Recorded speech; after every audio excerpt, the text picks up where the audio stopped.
set yourself apart from the normal, typical inspector. You want to provide your client something that it goes beyond what maybe your competition is doing. For me, in my local area, I provide a video review to the client who can't make it, who they don't visit the job, the agent's not there, or maybe even if the agent's there. But the main thing is to get the point across, some details about the report to the client. And I do that with a video review. And it's a real simple process. I have some video recording software set up, do my report, get done with it, and then show the areas that need to be, explained. And this is a sample of it. It's a real short, just some clips, and just give you, I try to talk in conversation mode, try not to be too formal. I don't try to go over their head. If they have questions about technical stuff, I want them to call me and engage me in a conversation. So so let's look at it real quick, and I'll give you an example. Mary and Brian, it's Gary Smith here. Here is a quick video review of the stuff I found. A lot of it's just handyman stuff like light bulbs and what have you. Some of it's a little bit more serious. So let's look at it. The roof is shot. It's got hail damage real bad, and it's age related. It's rotten and it needs to come off and a new one put back on. The gas was off. The gas was not on. This is the pin in the gas meter.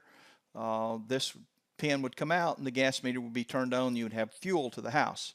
We weren't able to check the water heater, the heat, and anything that runs with gas. Looking at the water heater from afar, you need a bollard right here.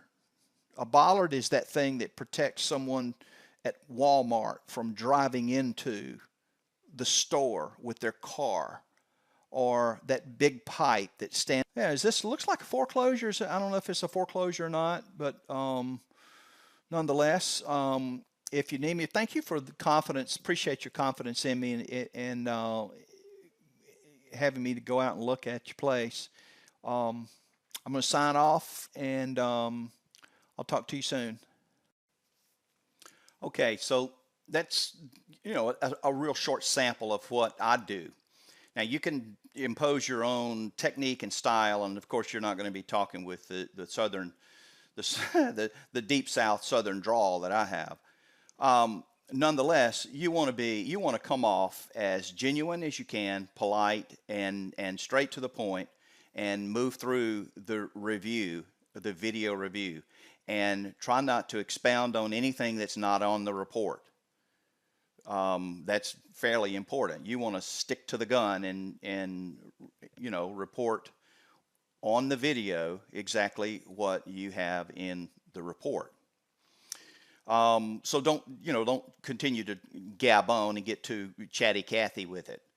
I found that to be the case. Expect to have those videos somewhere between 10 and 25 minutes, according to how much, the things that you've got to explain. Obviously, the more issues you have, the longer the video.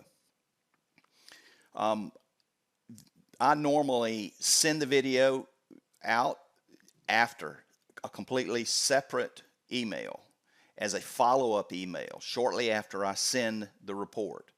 So the report is sent email. I follow that with another email with a short note that I'm following up with a video review, and it allows them to grab the report and look at it. If they're sitting there waiting on the video, then all of a sudden another email comes in now that they can check it.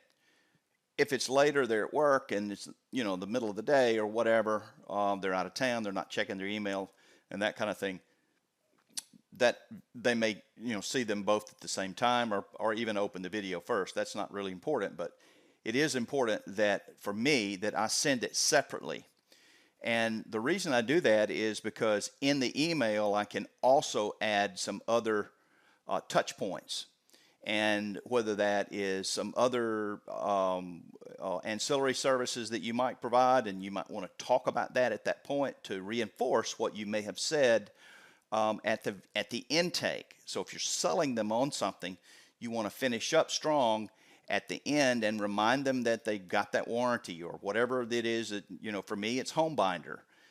So just to kind of give you a tip as to why I put the video in a separate email. I uplift it to YouTube and set the privacy setting so that it's not on, obviously you don't want it on your main YouTube channel. It also allows them some privacy. So if they want to send that to mom or dad, they can send it separate from the report. I have gotten really good feedback from real estate agents. Clients have love it. Now, you have to be confident in what you're saying, and the process of putting this video together. I know I've gotten some feedback before that where guys would never be recorded. I don't want anyone recording my look. If you're confident in what you're doing as a home inspector, there's no reason whatsoever that you could not explain that your report and have it in playback mode. Talk soon.